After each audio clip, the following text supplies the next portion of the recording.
This is Life and Books and Everything, hosted by Kevin DeYoung, Justin Taylor, and Collin Hansen.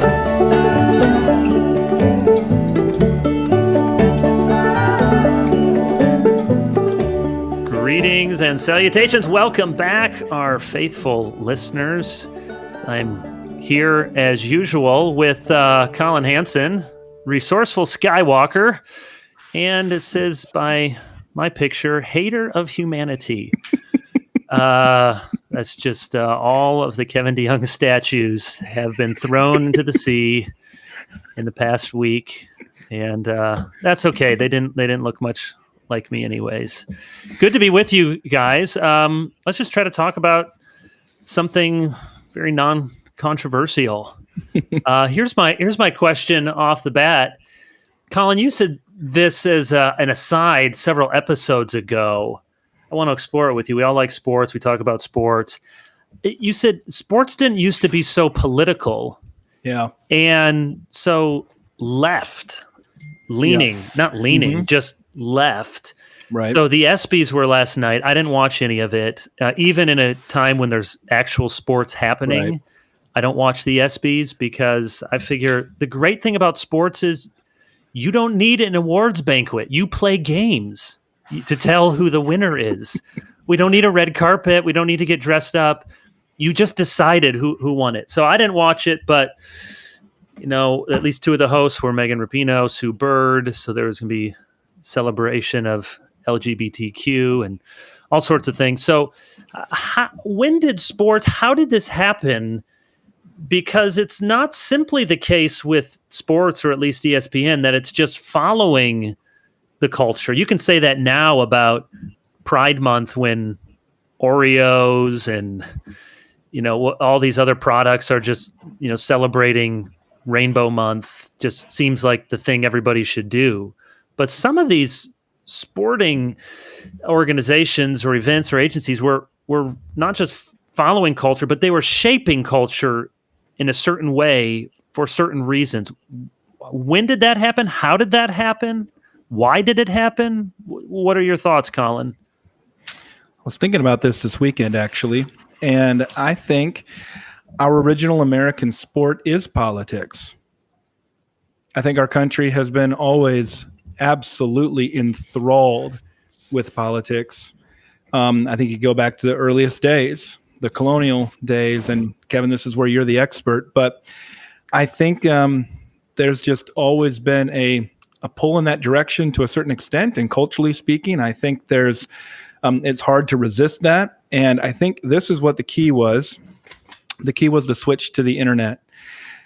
And what the internet has done is it has really fragmented audiences in so many different directions. And so, but in fragmenting the audience, it's actually forced other audiences, sort of other media, to be able to consolidate. So let's think about this. So SportsCenter, if in the 1990s you're watching SportsCenter, it's the only place for you to get all of this news before the newspaper comes out the next day, then you're looking for comprehensive coverage. You want to know what happened. Young Collin Hansen in South Dakota on the farm wants to know the score of the Royals-Indians game.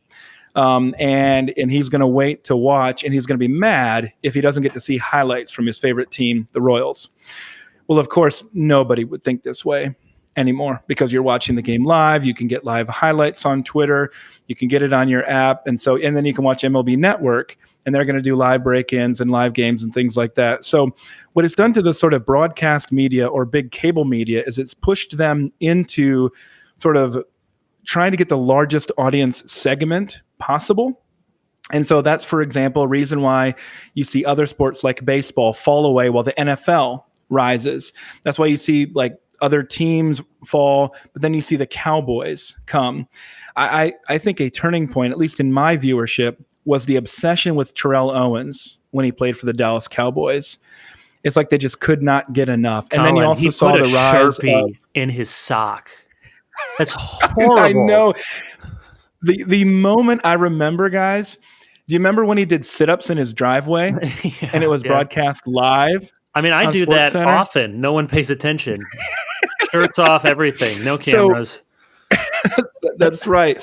So there was a distinct shift at that time, and then all of a sudden, then you get better feedback in terms of what people are willing to watch. And I think what people realized that they wanted to watch, and this goes back to pardon the interruption, goes back to First Take, and then you began to see that overtake a lot of the sports broadcast shows. Then, of course, you can see Skip Bayless becomes a big part of this, Stephen A. Smith. And you start to see, wait a minute, why is everything in sports set up between a black guy and a white guy? And why are we not talking about the sports anymore? Why do we keep talking about the issues? I think our original national sport is politics. It's arguing.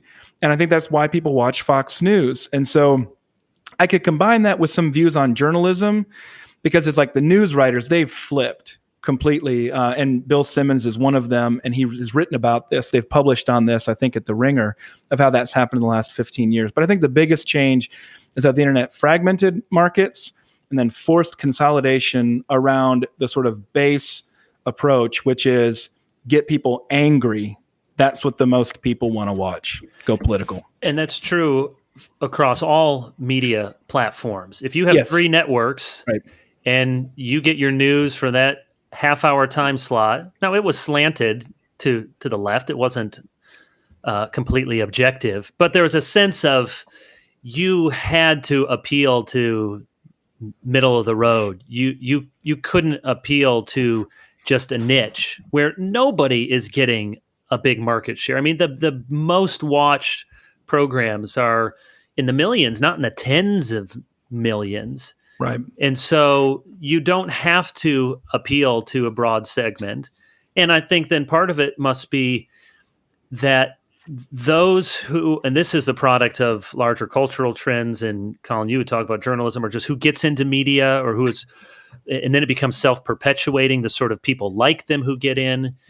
If you don't even know anyone who thinks differently than you on the topic du jour, whether it's sexual matters or whatever, you are not going to try to present both sides, because as far as you know, no reasonable, rational person really thinks differently. And so you can traffic exclusively in self-congratulations because you're not aware of any real person who thinks differently. So you don't have to be broad, and you don't really have to try to convince people. All right, I got a few more thoughts. Go, jump in, Justin. Is it still surprising to you guys that they were able to pull off a kind of a progressive agenda with a largely conservative audience? I mean, you think of a typical guy who watches Monday Night Football obsessively. You don't think of him as your flaming liberal. I mean, speaking broadly.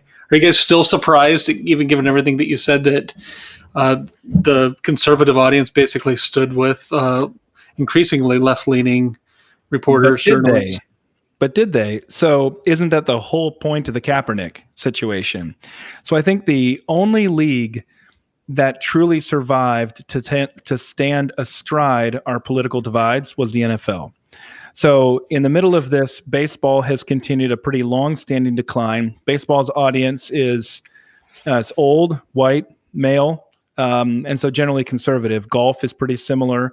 College football has an extremely conservative fan base, very regional, especially in the Midwest and the South. The NBA has moved in an explicitly very progressive urban direction. That's been long-standing, but especially in the last 15 years or so. And the NFL, I think, was the last league that really was trying to sort of be across all of America, and that's why the flag thing. I mean, the widespread response from my conservative friends, especially people that I grew up with, was they were so angry they would never watch the NFL again. Now, I doubt they followed through on that, and I got to admit that didn't make a lot of sense to me.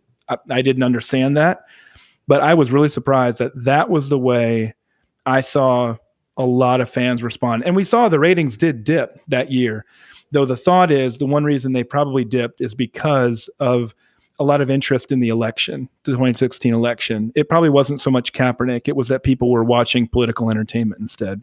And Collin, you pointed about politics, our national pastime. I would have to know another country well enough to know in what ways America is unique. But maybe someone from Canada, it seems like they wouldn't say Look that. how long our elections are, Kevin. Well, yes, I know. I mean- and my point was going to be historically, you see it. Somebody recently made the point. We have been through these cultural upheavals before, where there is a crusade of righteousness that will admit no dissenting opinion. And looking back, we can see some of them we liked, some of them we didn't like. So where it might have been in the Great Awakening, might have been evangelicalism, or in the 19th century, perhaps abolitionism. The beginning of the 20th century, prohibition. I mean, there is an example. If you are a righteous person, you're not for drunkenness, are you? And you have lonely. Remember Billy Sunday, a former baseball player, was one of the leading. I was going to say, just to clarify one thing I was saying earlier, 72 Olympics, of course, major political, Muhammad Ali, all sorts of stuff there. But then you revert to Jordan. I do think we've entered into a different thing. Sorry, I was thinking there about the prohibition part with Billy Sunday. I was just saying, and you have lonely Machen, J. Gresham Machen, who, says he's not going to, he can't vote for a resolution that's going to explicitly endorse the Volstead Act because he doesn't think that he has the ability as a minister to say that the Bible compels him to do so. It's extremely unpopular decision to make. So on the one hand, yes, we shouldn't be surprising with whether we think they're righteous or they're half righteous or they're mistaken, these sort of totalizing campaigns, moral campaigns. We have always been a relentlessly moral people. The brief interlude of relativism was trying to broker some negotiation, I think, on the left when they felt like the right was still ascendant. And now that the right, or traditional, whatever you call it, is no longer ascendant, all of those claims for relativism are gone.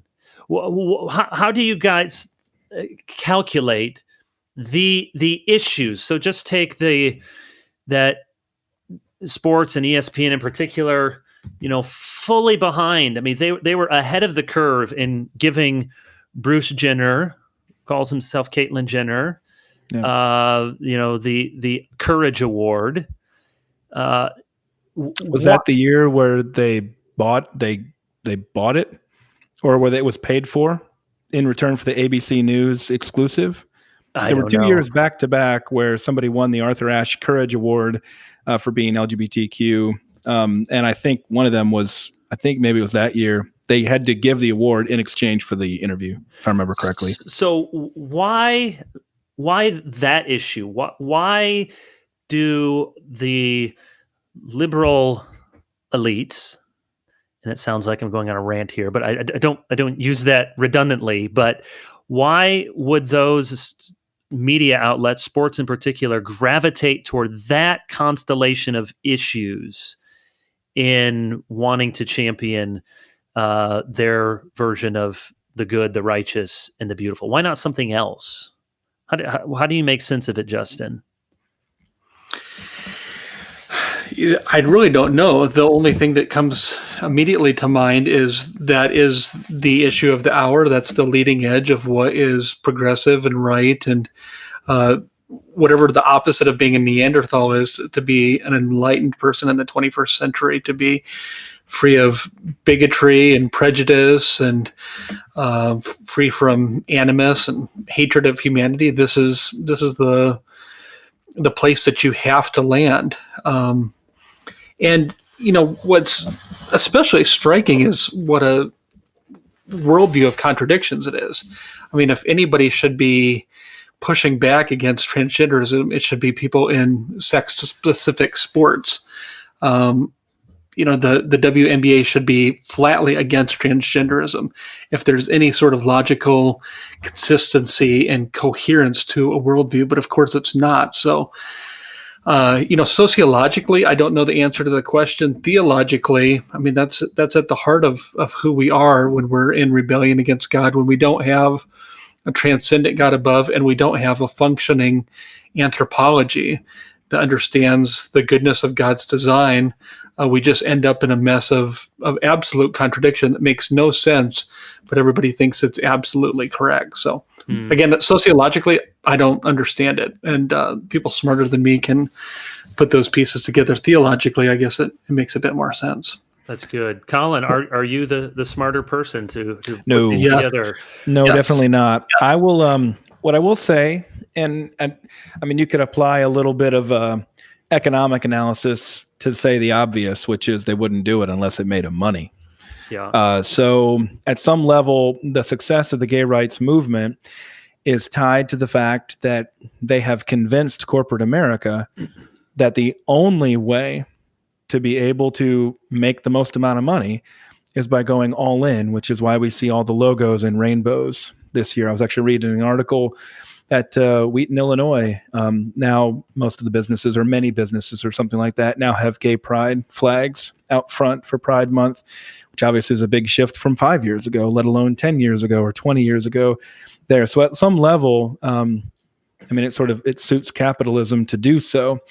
At another level, I would say, just looking back sociologically on the profession of media, sports media, before the 1980s, it was a working class profession.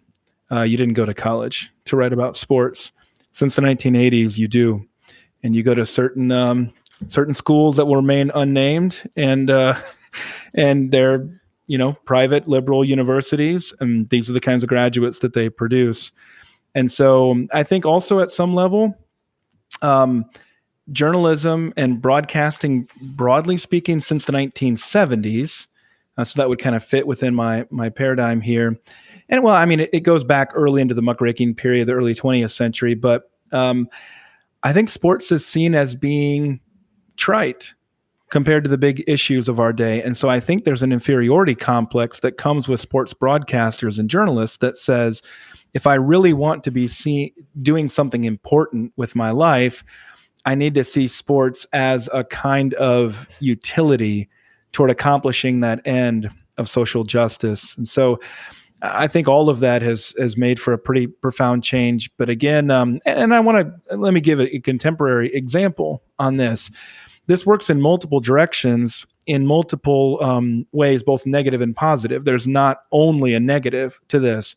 A positive to this is that I'm in a state where, with our second most famous sport, NASCAR, Talladega, we're talking right now during that race, and where we had a noose that was hung in the garage of an African-American driver. And that kind of thing, in one sense, does not really surprise. And then this is how all things come full circle. The U.S. Senator from Alabama has to go on Paul Feinbaum's sports show to talk about this. But anyway, so I would just say when we look back historically on the relationship between politics and sports, it's always been there.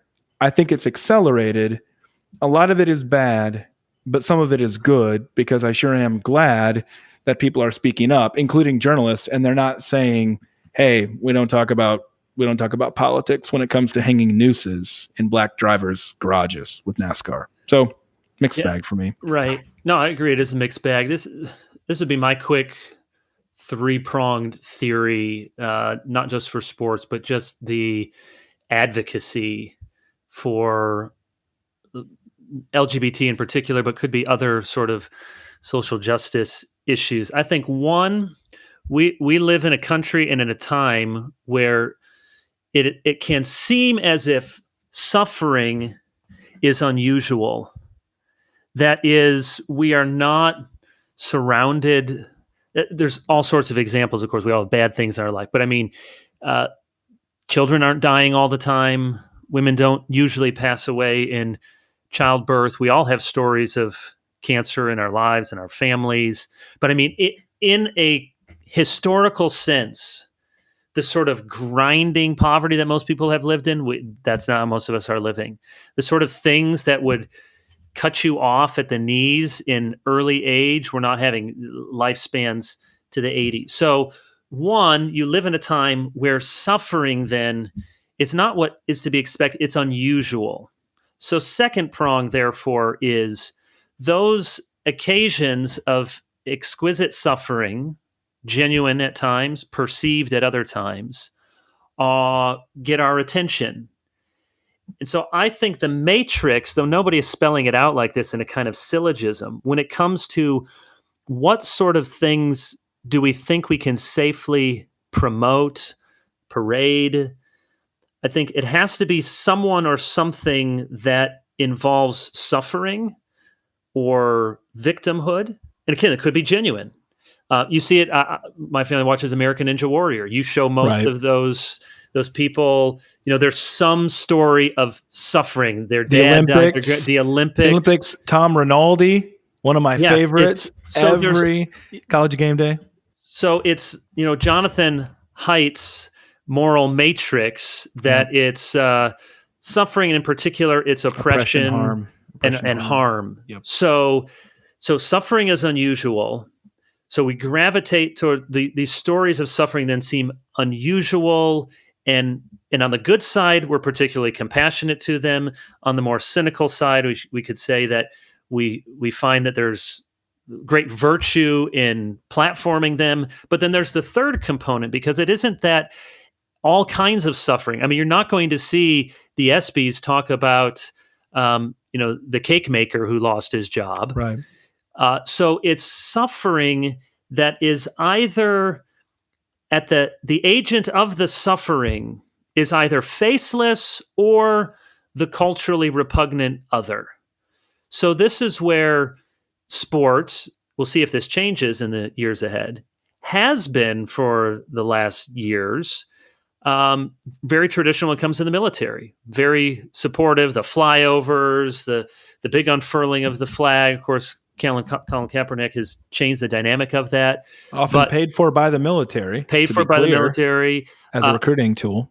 Yes, and it's not unheard of for all sorts of shows to do the video of a soldier who's reunited with a family member.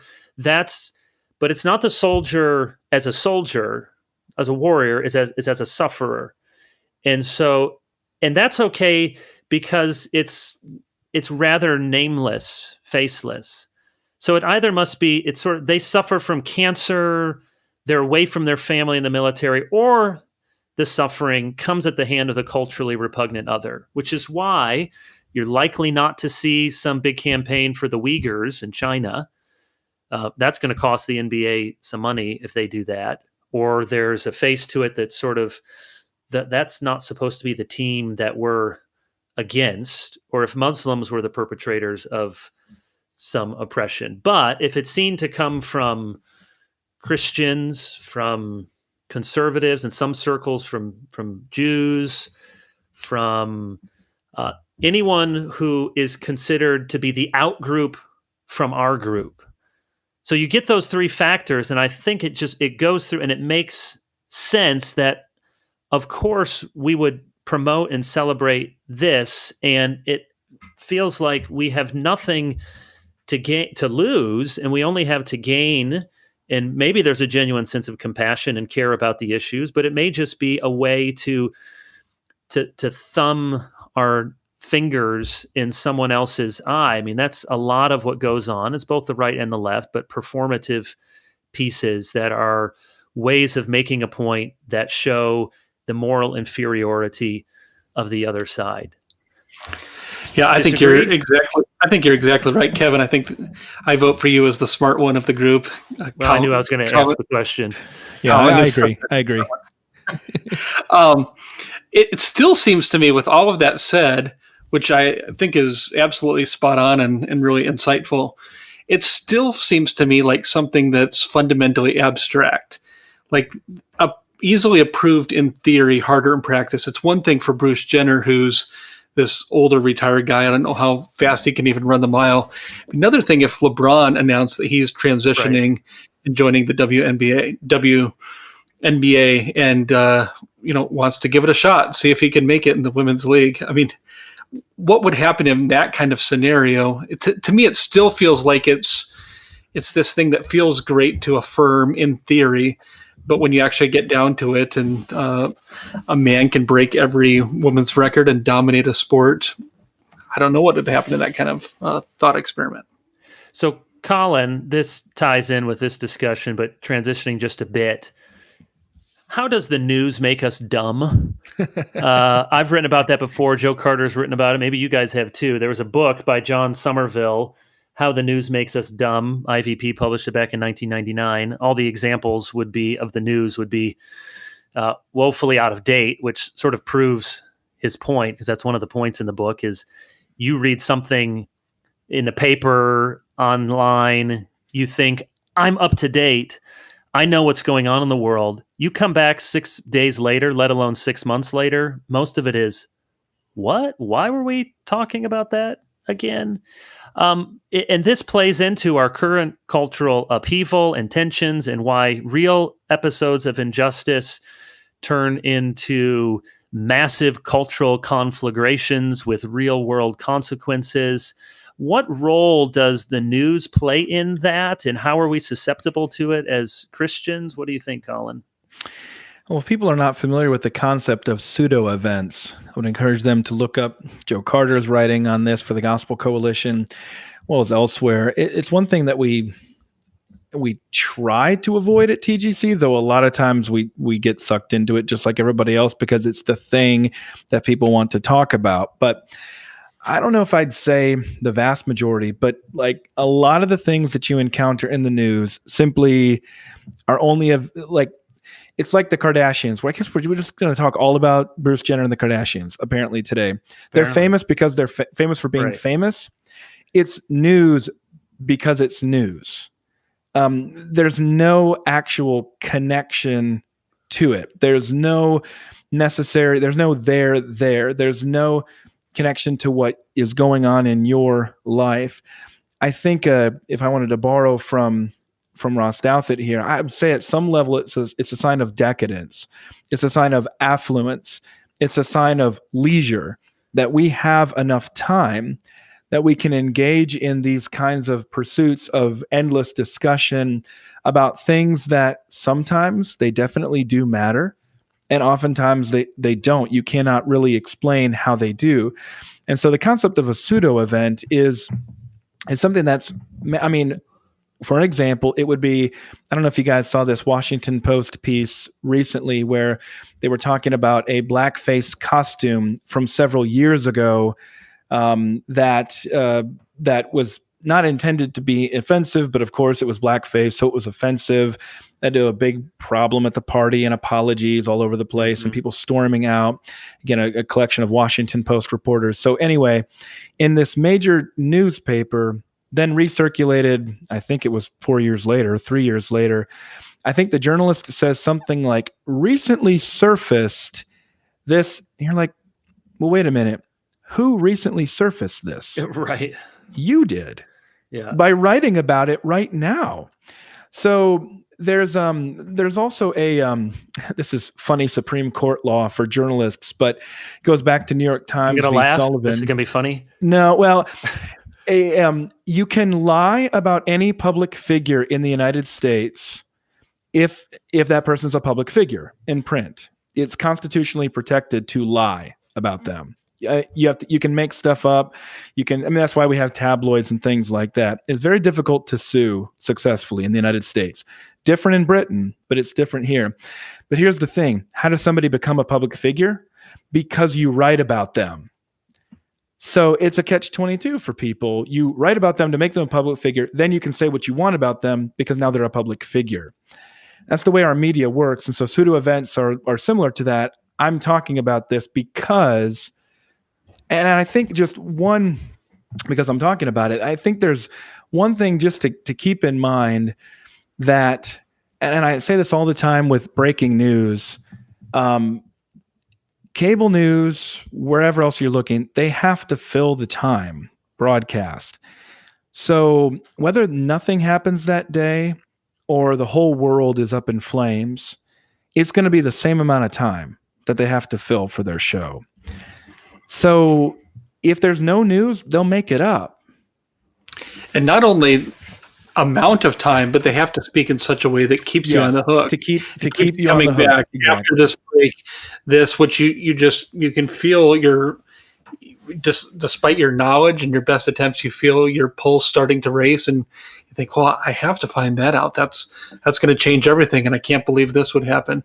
And it's worth pointing out too that this is not the pseudo event thing is not something that came along in 2016 or definitely 2020. not. No. Daniel Burstein, I think it was 1962, published the book "The Image: Guide to Pseudo Events as History," something like that for the title.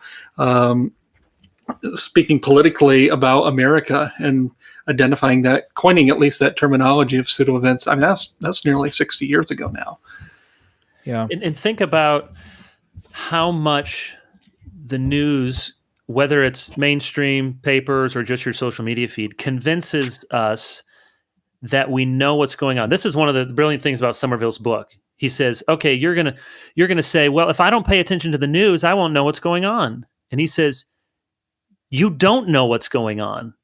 Yeah, you'll find out who won, who's the new president, or you'll find out who won the sports game you care about. But that's part of the illusion of how the news makes us dumb. You think you now know what is happening in a country of 330 million people. So you guys know I was thinking about writing about this. I may not post it, but just to talk about the juxtaposition of these headlines here in Charlotte, you mentioned, so big banner on the Charlotte Observer homepage was this story about Bubba Wallace and the noose found in his garage stall. And that's noteworthy. That's whoever did it should be denounced and should face whatever criminal penalties are available for that sort of thing. I mean, it's shameful that would happen. Above that, a lesser news story was the fact that 2 people, 12 killed, 12 people injured in a shooting in a neighborhood in Charlotte last night for an ongoing Juneteenth celebration. And the first thought was, oh my, is this going to be George Floyd all over again? This is going to be absolutely horrible. And they don't have a suspect. Last I checked, they said there's 400 witnesses and they don't have any leads. But there was a march earlier this afternoon led up by a group of protesters with Black Lives Matter hashtag. But one of the flyers said Black lives won't matter to them if they don't matter to us. And one of the neighborhood councilmen has said this is not reflective of who we are as a community. So all of that I take to mean that it seems that it was someone from within the community, an African-American shooting into a crowd, and there were dozens of shots fired. So I don't know what all the details will be. That's a horrible incident. My contention is that neither of those, if it turns out to be a white person who put the noose in Bubba Wallace's stall, if it turns out to be a black person who is shooting up this party for whatever reason, I don't think either of those events should be determinative of what we think about black people or white people. I know that may sound controversial. It's not to discount history and real problems, but it is to say that the news will shape in time how we view these things. And it doesn't take very many. In a country that's a continent wide and 330 million people, whether it's with school shootings or, if you hear of every hurricane that comes or every tornado, suddenly you think everything is worse than it ever was. Well, we're more aware of things. It's not discounting where things may be worse, but actually the news tends to exaggerate the state of problems, exaggerate current dangers, because headlines of good people helping other people don't drive traffic. Headlines of natural disasters, tensions, problems, huge issues, especially as they fit in with narratives that are unfalsifiable, they can perpetuate and they can have real world consequences. I mean, I shudder to think, not only because it's wrong and sinful, but if that episode in Charlotte had been the act of white supremacy, I mean, the city would be on fire. I mean, literally, it would be horrible. And I don't think I think the news, wittingly or unwittingly, gives then power to the bad people instead of the good people. The bad people, you do your act of violence, and we will write it large, and everyone will respond to it. Pushback, I know there's lots of nuances and caveats with that, but it's a real issue, and we're kidding ourselves if we think you put a camera on every single person in the country. If you knew everyone's word, thoughts, and deeds, it could be a pretty dystopian picture that would reinforce any worst case scenario you could draw up. And it will begin to have, if it doesn't already, some real world consequences, which could be very ugly. I may have even shared this on this podcast. I can't remember, but one example that I will often cite to explain this came from my speaking up at an Ivy League school, Cornell, to a Christian Union group, and I was meeting with the students. It was the 2016 election, and I was asking them questions because I was working on a book on the time on politics and religion and race, and I asked them, what does your average Cornell student think about Christianity? And they all responded the same way. These are Christian students, evangelical students. They all responded the same way. They said they think, they think of why am I blanking on the Baptist Westboro church? Baptist. Westboro Baptist, Yeah, right. Okay. right. And I just said, okay, so overgrown family Kansas cult stands in for 2,000 years of the largest religion in the world. 300,000 churches. Yeah. And there's only one way to explain how that happens, and that's through the power of media and through news, to be able to feature the odd. And I would go so far as to say, and this would be a whole nother discussion we could talk about, but I think the whole sort of underlying premise of journalism makes it unstable for Christians. And I actually think the academy is pretty similar to this. I don't think it's a surprise that this goes bad for Orthodox Christians with both media as well as with the academy. Because the very premise is it must be new, it must be different. That's what makes something newsworthy. It has to be unusual. And if it bleeds, it leads. And if it bleeds, it leads. So in the academy, it's the same thing. You get published because you generally have done something that's new and different, that's overturned a previous consensus.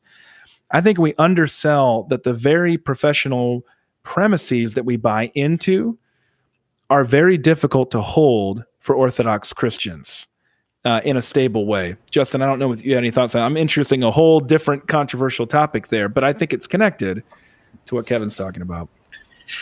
Well, I think one of the things that Kevin said is that, we don't have sort of private cameras into every single person's home, into every single person's thoughts.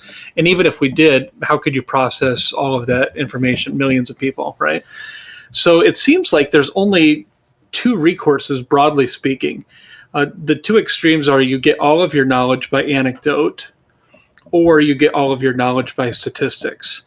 And most of us, our eyes glaze over with statistics. It feels kind of cold and heartless. And we all just know that you can manipulate statistics and make them say anything you want.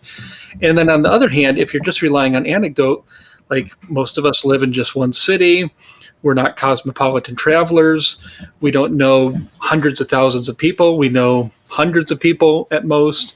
And so neither of those seem like very tenable ways to reach definitive conclusions about something as big as our country is. So it makes sense to have something like a news outlet that can speak authoritatively for us. I mean, I think back to myself as a kid in the 1980s watching Dan Rather and Peter Jennings and Tom Brokaw on TV. Those were the three guys, and they kind of had that voice of God aura. And I remember sitting there, whatever grade I was in, third grade or fourth grade, thinking, if only I could know as much as Dan Rather. He knows about everything. He knows all of these countries. He's a great news reader. He reads so well. Yeah. No, but I really did think that, like, if I could someday attain to that level of knowledge about politics and history, he just seems like he knows everything. He doesn't miss a beat. He doesn't say, I haven't really thought about that, or I need to study that more.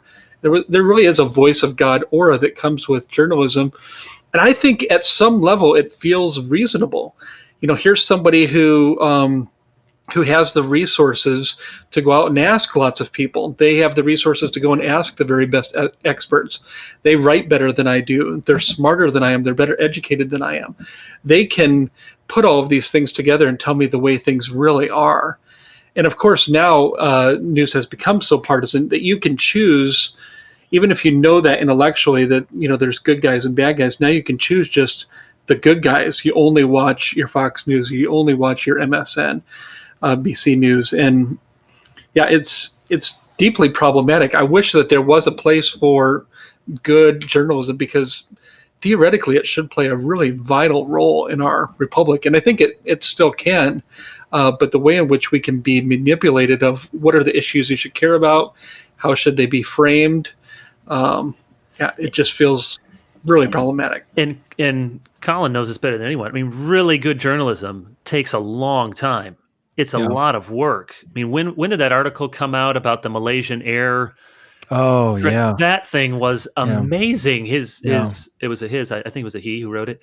Theory. I mean, that was a lot of research. That was an amazing piece of journalism trying to explain how that happened. But that doesn't come in the moment. And it's not the way the business model really works. No, it's not anymore. the way the business model that's going to get your clicks. And you said it exactly right, Justin. I mean, we can't just shape the world by either of those two things. I mean, I love charts and numbers and statistics. I have the latest big book of statistical abstract of the United States, which tells you all sorts of fascinating things.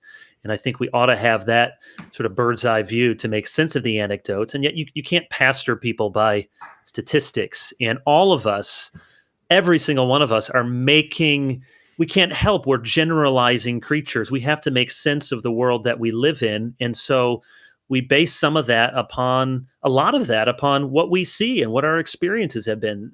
There's nothing that's going to stop that from happening, nor should it on one level. We simply need to be aware that the media is one huge shaping agent of that. And it's not without its own passions and agendas. I mean, in this book, Somerville says the news exaggerates the extent of disaster in the world. The news entices us to overreactions.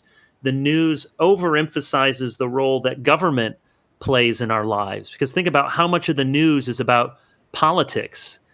I mean, it reinforces it's sport. Because it's sport. Well, that's true. Not it because is. It matters. No, because it's a game. People have pointed this out for years.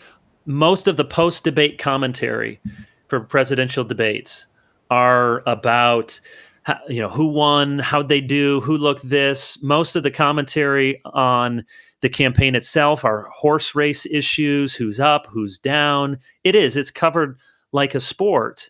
And even for the conservatives who say part of their worldview is limited government, when you ingest so much news that is relentlessly focused on politics, it convinces you that what happens in Washington really is the most important and really should be the most important. And to quote one of our politicians, I mean, Ben Sass is often pointing people, and has written, senator from the great state of Nebraska, pointing out that shouldn't be. That's not the way that the political structure of our country. It should be that your local family and church and even local elections are much more important than that. But everything in the news screams at us. The government is massively important in your life, should be important in your life, and is probably there to fix the problems in your life. All right, we're a very religious country. We're a very religious country, and you will not find religion covered on the evening news unless it's something to do with politics or controversial. But that's a huge part of our daily lives. Or unless something goes bad. Yeah, scandal. Yeah, exactly.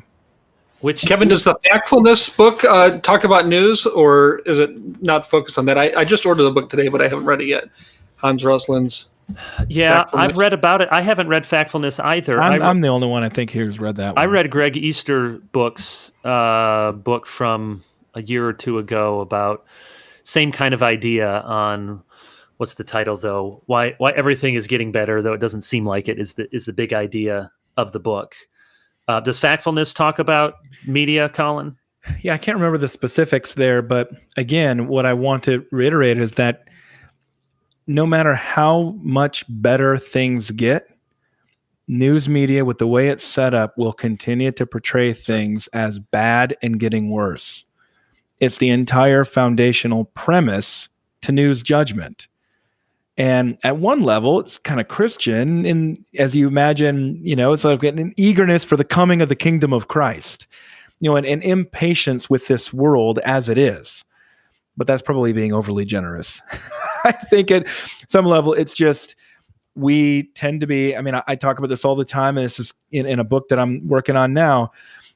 Fear and loathing are what sell us in media, not faith and love. Faith and love don't get headlines.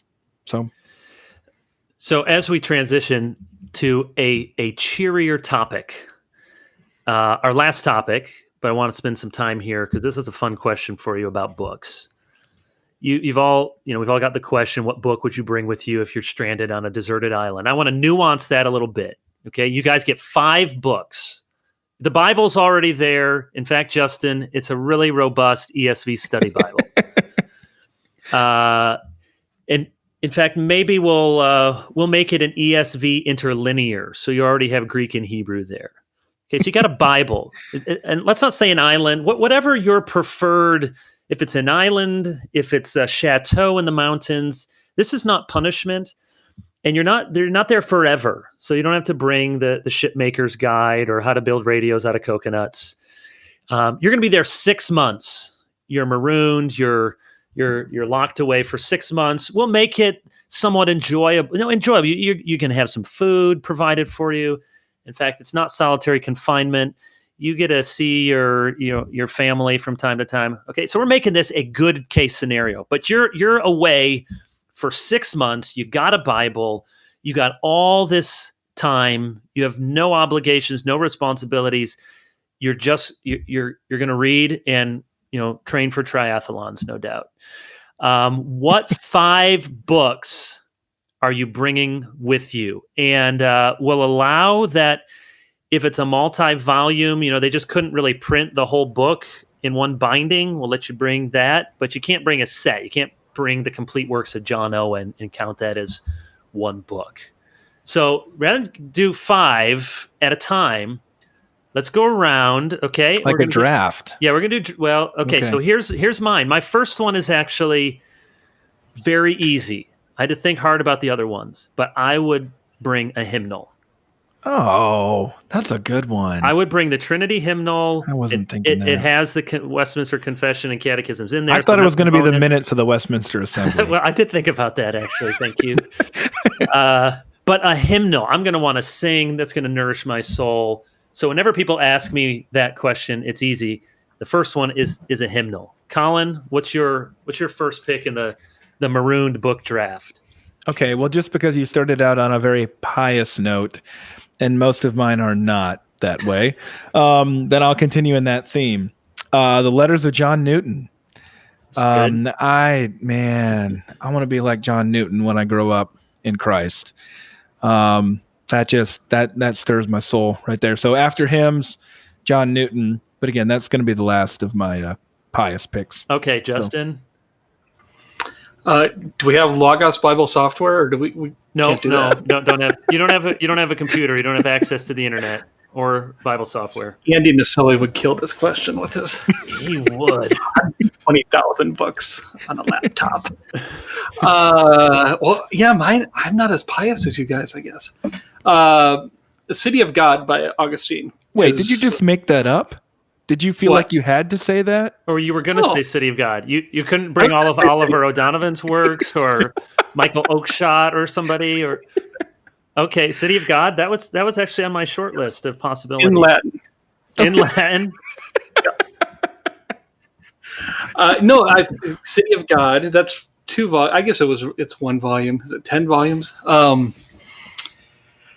He had, I think, to marinate in another world and to spend time with somebody like Augustine and his beautiful mind. I mean, to get inside somebody from that many centuries ago who thought differently, all sorts of things that we would disagree with, but the ability to speak thousands of years later 1,500 years later too. Contemporary relevance and power. To have mastered that book would feel like it would be worth my 6 months in the chateau. Very good. Okay, next round. And that was a strong possibility for me, so I'm going to leave that out. So next, I think in categories. After the hymnal, I want some dense books. I want books probably that I've read or I'm familiar with because I want to be sure that they're going to be useful. I'm going to like them. I don't want to take any chances. So I definitely need a multi-volume systematic theology. The question is, which one? And there's a lot of strong contenders. You can't go wrong with Bavinck. I'm tempted for a Brockel. There's such a piety to his work, but I have to take Turretin. Not a surprise. It's difficult. It's dense. It's layered. I just feel like I can spend months in here and be learning all sorts of new things, take lots of notes. So I want to do a deep dive into systematic theology, and I'll go with Turretin. Collin, what's your next pick? As I was thinking about this question, I realized that I almost exclusively read for intellectual and moral improvement, which generally is probably pretty good, right? But I didn't really take your question that way. I guess I kind of assumed I was going to be stranded here for the rest of my life, and that I wasn't going to be coming back. Well, you can still have fun, but yeah, you're coming back. Okay, well, I didn't think about it that way. So I really didn't think in terms of moral improvement. I really thought in terms of what I would enjoy topically and also just quality of writing. And so my next one is going to be, again, these are all going to be weird, Barbara Tuchman's Guns of August. Well, I've heard that's a very good book. Just entertainment, but entertainment of just like this world-changing variety. Like, are you serious? This all actually happened? How could nobody have stood up and stopped this? That is a page turner if you love some history. So Barbara Tuchman's Guns of August. Okay. Justin. All right, I've actually got two systematic theologies on mine, but to stick with the multi-volume, I think I'm going to go with Bavinck. Okay, good. So I think to get the learned theology and history in there, but something that's also going to keep me oriented toward piety and worship, and not just go off and learning more about different scholastic categories without the heart application as well. So a Brockel may have been a good one as well, but Bavinck comes to mind for me. You don't think Turretin has the heart application? Ouch. Justin, give him a chance, man. I know. I need to get back to Turretin.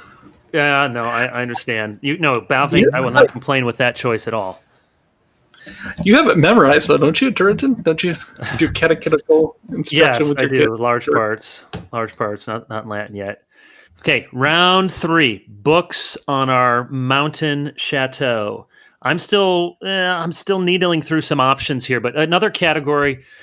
This is very cliche, but okay. So I want to bring a fiction book. I'm all by myself. I want something that brings me to another world, expands my creative horizons.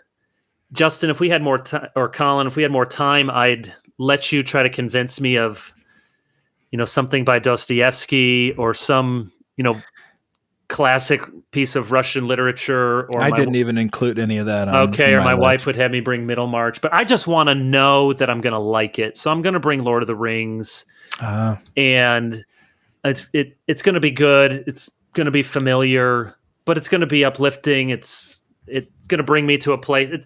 It's going to be good. So I know I'm going to like it. There's a lot more that I can learn by reading through it again.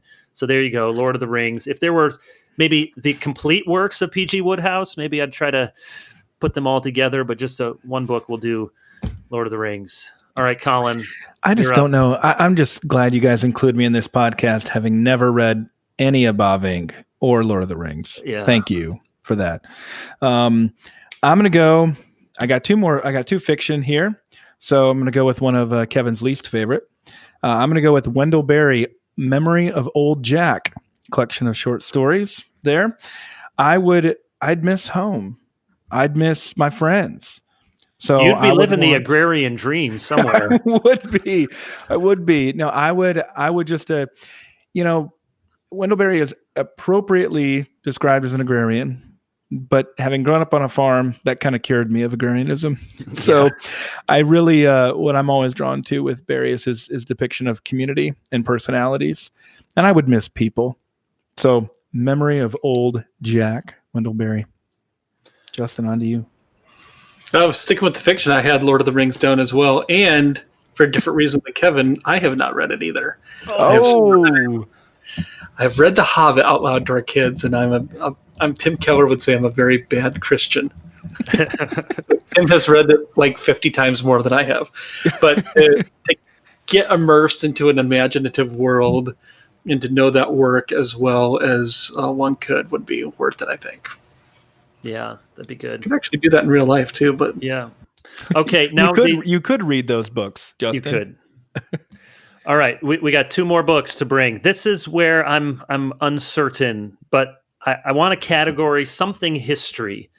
I want it to be big, so I thought about a Ron Chernow something. Maybe does the whole Robert Caro LBJ series count? But then I'm thinking Shelby Foote. I haven't read through all of Shelby Foote's 3 volumes, Colin. You're getting warm. I know we're a massive Churchill biography, but I'm just thinking as a pastor and thinking of coming back in 6 months, and so I'm thinking of something church history. Maybe I got them right here.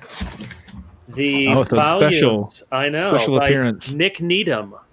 The 2,000 Years of Christ's Power. That's cool. I haven't read those, so I read Justo Gonzalez, those 2 volumes. Other people read Lauderet, but Schaff is dated, but a classic. So maybe that I just find a church history that's big and long and can immerse myself in and feel like I'm learning from the past. So I'll go with that. A shout out to Nick Needham, though he doesn't have all the volumes done, but he's got 4 of them. Okay. yeah, those are great. Those are really good. Have you read them, Justin? Or No, pieces? no, But they're good. I've just read one of them. Yeah, Just great. the first one. All right, my next.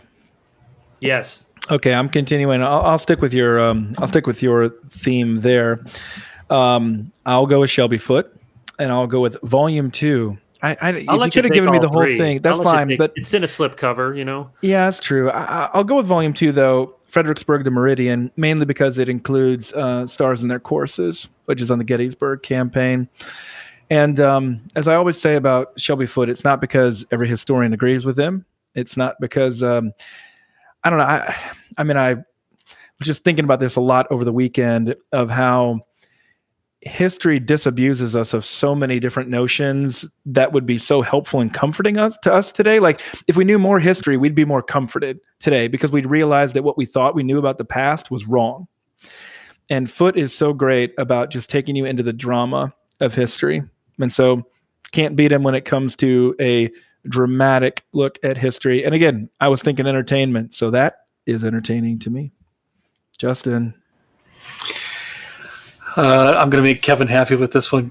Calvin's Institutes. Yeah. I would like to just know that book backwards and forwards, and Crossway has engaged in a process of doing a new translation from scratch. Oh, with breaking news? Yeah. New notes. Kevin doing the translation? in his spare time. Uh-huh. There's so many kids. I was going to say, you've got your kids working on it. Well, yeah, they're just an army of translators. They're just minions. Like the DeYoung Institute sweatshop, basically. They're dressed up in Knights of Templar sort of regalia. Keep going, Justin. No, I just, to know a work like that, and it's, if the Lord tarries hundreds of more years, that book is still going to be read, and people are going to profit from it. So, and I would love to eventually see the Crossway edition be done so I can read that if my time away coincides with the Crossway publication. Mm-hmm. All right, last book. I I don't know. I'm gonna not really answer it because I just can't decide. I want to say Institutes. I might go back to Brockle. City of God was on my short list. I want something old that I know is going to be, like you said, Justin, soul enriching, technically proficient. Turretin, I find that soul enriching, but something else. So maybe the Institutes. It's not the same kind of systematic theology. Or I thought about a really good Bible commentary a big thick one, Moo on Romans, or one on Genesis. Take one of the most important books of the Bible, Genesis, Isaiah, Romans, and get a dense commentary. So there, I just gave you a bunch of options, but I'm going to give you a different one. This is how Kevin gets 10 books. I know, into gives a you 10 5-book books. list. That's the problem. But this is what I'll settle on, and I'll take Ursinus's commentary on the Heidelberg Catechism. Oh, I got it wrong. Okay, because I get the Heidelberg Catechism in there.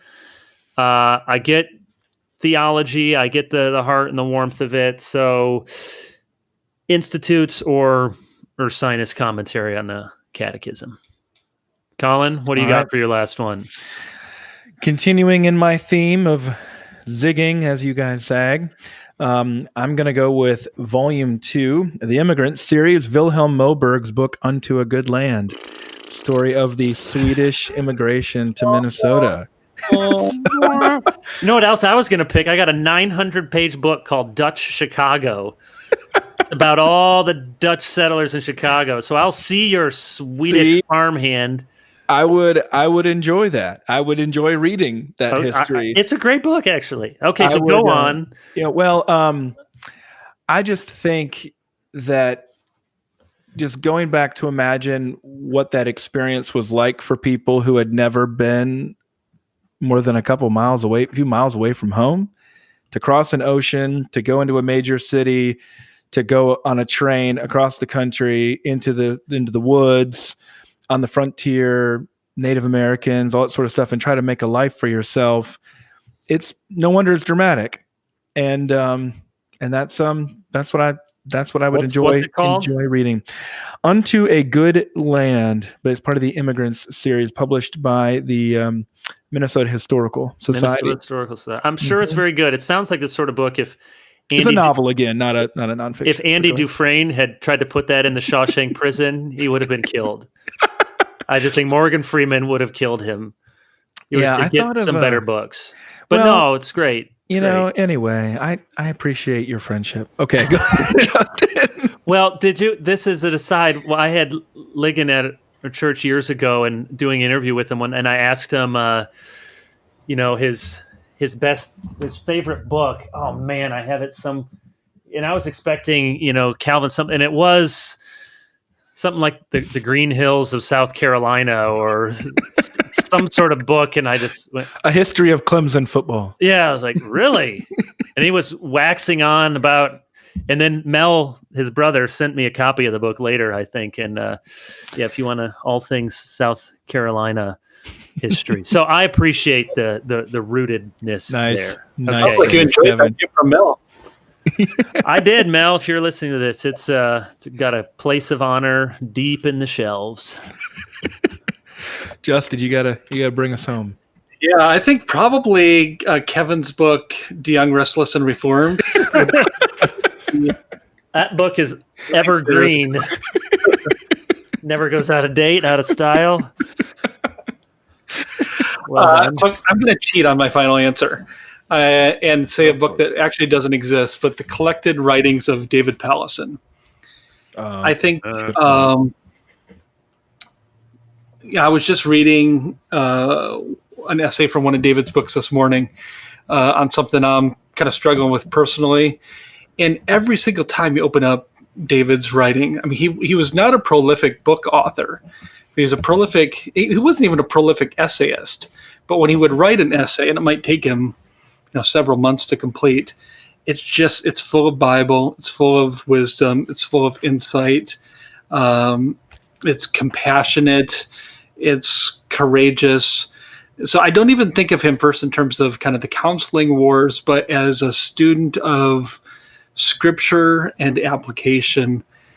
The man just had few peers. And so if I'm trapped in a chateau for 6 months, I want to use that opportunity to do a lot of heart work, and few people can help me like a David Pallison can. I'm glad you said chateau, because I would so much rather be there than stranded on a desert island. So yeah. like So that we have options. No, that's great. I mean, David Pallison, how many people can you say, I've never read something by him that I wasn't helped by and found insightful? It just really good. Good note to end us on. God bless us one and all. We will be back next week, Lord willing, and then we are anticipating taking some time off for the summer, as many of you do, and then hopefully doing a bit of a podcast 2.0 with exciting details to come. So the Pizza Ranches of the world, Sour Patch Kids, other sorts of delectables, anyone looking to sponsor something that is going through the roof. We are all ears. No, we're so glad to have you listening with us, and hope to see you next week. And until then, we hope that you will glorify God and enjoy Him forever, and read a good book in whatever chateau you find yourself.